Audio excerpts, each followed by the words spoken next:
Alors, bonjour tout le monde, bienvenue à la dictée, la version école à la maison de la semaine du 14 avril. Alors, voici les consignes à respecter pour faire cette dictée-là. Alors, tout d'abord, vous devez écrire la dictée à double interligne sur une feuille mobile ou sur l'application Notability. Nous vous demandons d'utiliser la fonction manuscrite et non d'écrire avec le traitement de texte si vous utilisez Notability. N'hésitez pas à appuyer sur pause pendant ma lecture pour écrire à votre rythme. Ensuite, une fois que vous avez terminé l'écriture de la dictée, vous faites une première correction à l'aide de votre technique d'autocorrection. Votre technique d'autocorrection a été déposée par votre enseignant dans votre dossier iFiles École à la maison. Il est primordial que vous laissiez des traces de votre correction, donc les mots encerclés, les flèches, les surlignements, les astérisques, tout ce que vous pouvez laisser comme traces, vous les laissez sur votre autocorrection. Ensuite, une fois que vous avez terminé l'autocorrection, vous pouvez toujours compléter, en fait, vous devez compléter les tableaux qui sont laissés à la suite de ce présent document-ci. Alors, vous allez les avoir en version aussi, dans Notability, vous allez les avoir en version PDF que vous allez pouvoir écrire. Alors, les tableaux qui se trouvent aux pages 2 et 3, vous devez les remplir à l'aide de votre dictée. Ces tableaux-là, ils servent à vous faire des liens entre les différents accords et les fonctions grammaticales que nous avons travaillées la semaine dernière, donc dans la semaine du 30 mars. Alors, je vous demande de prendre le temps de remplir ces tableaux-là. À la fin de ces tableaux-là, vous faites la correction finale de votre dictée à l'aide du corrigé qui a été placé dans iFiles, dans École à la maison. Essayez d'utiliser une couleur différente pour que vos erreurs soient mises en évidence. Donc, on veut voir quelles sont vos erreurs dans la dictée. Vous inscrivez ensuite votre résultat sur 25 sur votre dictée. Vous vous enlevez un point par erreur.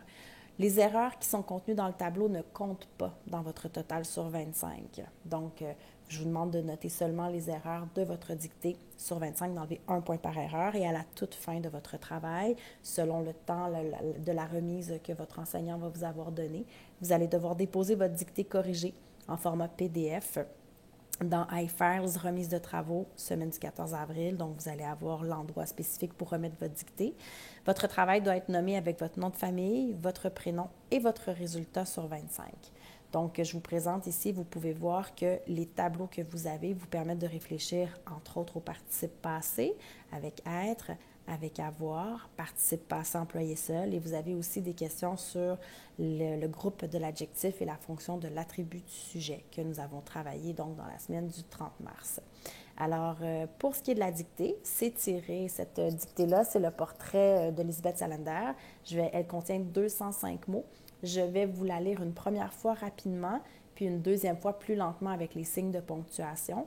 C'est en fait une adaptation que nous avons faite du tome 1 de la série de romans policiers Millennium, Les hommes qui n'aiment pas les femmes, qui n'aimaient pas les femmes plutôt, alors de l'écrivain suédois Stig Larsson. C'est paru en Suède en 2005, ça a été un très grand succès.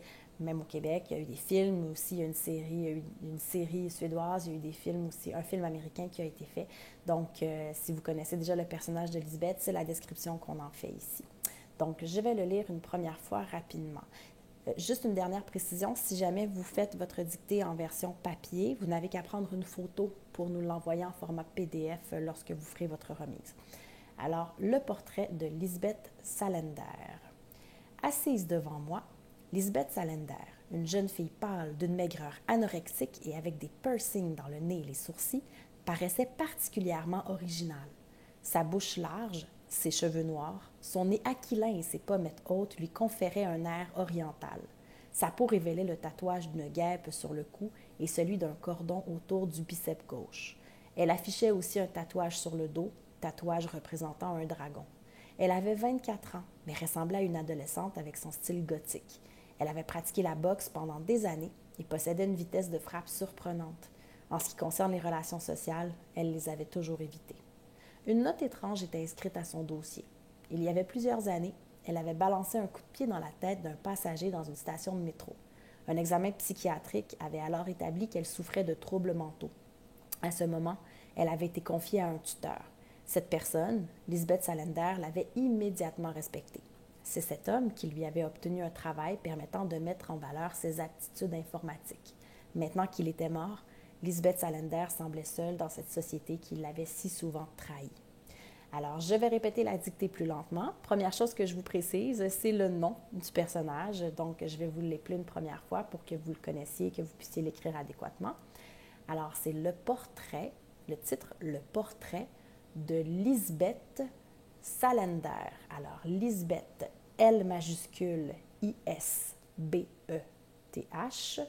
Son nom de famille, Salander, S majuscule, A-L-A-N-D-E-R. C'est parti.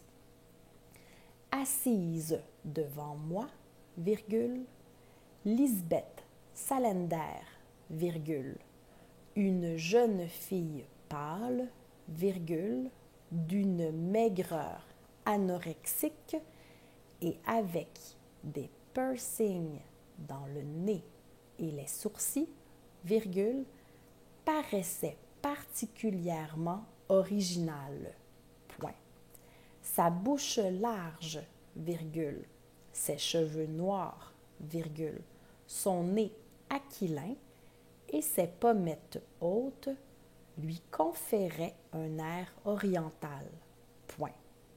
Sa peau révélait le tatouage d'une guêpe sur le cou et celui d'un cordon autour du biceps gauche. Point. Elle affichait aussi un tatouage sur le dos, virgule, tatouage représentant un dragon. Point. Elle avait 24 ans. On peut écrire 24 en chiffres. Elle avait 24 ans, virgule, mais ressemblait à une adolescente avec son style gothique. Point. Elle avait pratiqué la boxe pendant des années et possédait une vitesse de frappe surprenante. Point. En ce qui concerne les relations sociales, virgule, elle les avait toujours évitées. Point. Une note étrange était inscrite à son dossier. 2 points. En fait, on est dans un nouveau paragraphe, désolé. Donc, après toujours éviter, on peut changer de paragraphe. Une note étrange était inscrite à son dossier. 2 points. On est encore dans la même phrase. Après le 2 points, on garde une minuscule. Il y avait plusieurs années, virgule, elle avait balancé un coup de pied dans la tête d'un passager dans une station de métro. Point. Un examen psychiatrique avait alors établi qu'elle souffrait de troubles mentaux. Point. À ce moment, virgule, elle avait été confiée à un tuteur. Point. Cette personne, virgule, Lisbeth Salander, l'avait immédiatement respectée. Point. C'est cet homme qui lui avait obtenu un travail permettant de mettre en valeur ses aptitudes informatiques. Point. Maintenant qu'il était mort, virgule, Lisbeth Salander semblait seule dans cette société qui l'avait si souvent trahi. Point final. Alors, je vous répète que vous devez corriger votre dictée une fois qu'elle est écrite. Ensuite, vous remplissez les tableaux qui sont placés dans le document qui est disponible sur iFiles dans École à la maison. Une fois que c'est terminé, vous devez faire la correction de votre dictée à l'aide du corrigé qui est dans iFiles et nous envoyer le document corrigé avec votre résultat sur 25. Je vous demande, si possible, de nous ajouter aussi les tableaux avec votre dictée corrigée. Alors, passez une belle fin de journée.